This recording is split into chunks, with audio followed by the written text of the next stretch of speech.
তো গাইজ এত চট জলদি রেডি হয়ে আমি কোথায় চললাম, তো নিশাতের কিছু ডকুমেন্টস ঠিক করাতে আমাকে আর্জেন্টলি চলে যেতে হয়েছিল আজকে মামার বাড়ি। তো চলো তাড়াতাড়ি করে বাস স্ট্যান্ডে যাই, না হলে তো বাসটাই মিস হয়ে যাবে। দেন বাকিটা বলছি।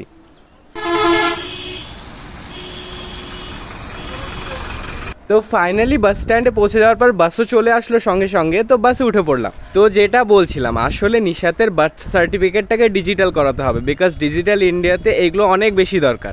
তাই জন্য আব্বু আমাকে বললো সেটাকে নিয়ে মামার বাড়ি যেতে, বিকজ ওখানকার পঞ্চায়েতে নিষেধ সবটা করা রয়েছে। তো ফাইনালি আমি মামার বাড়ি পৌঁছে গেলাম। তো সেদিন অনেক জোর বৃষ্টি হচ্ছিল, তো সেদিন কাজটা হয়নি। তারপরের দিন সকালে সব ডকুমেন্টসগুলোকে নিয়ে তারপরে মামির স্কুটিটাকে নিয়ে মামির সঙ্গে আমি চলে গেছিলাম রানীনগর 2 গ্রাম পঞ্চায়েতে। তো একটা মজার জিনিস শেয়ার করি তোমাদের সঙ্গে, এই রাস্তাটা দিয়ে আমি অনেকবার গেছি, বাট এটা যে পঞ্চায়েত সেটা আমি জানতামই না। তো যাই হোক, পঞ্চায়েত সাহেবের ঘরে ঢুকলাম, তারপরে বসলাম, তারপরে আমার প্রবলেমসগুলো সবটাই বললাম। দেন উনি আমাকে সলিউশন দিলেন, তো বললো ডকুমেন্টসগুলোকে জমা করতে হবে। তো ডকুমেন্টসগুলোকে জমা দিয়ে কাজ শেষ হওয়ার অপেক্ষা করি, ততক্ষণে তোমরা আমার চ্যানেলটাকে সাবস্ক্রাইব করে একটা লাইক করে দাও।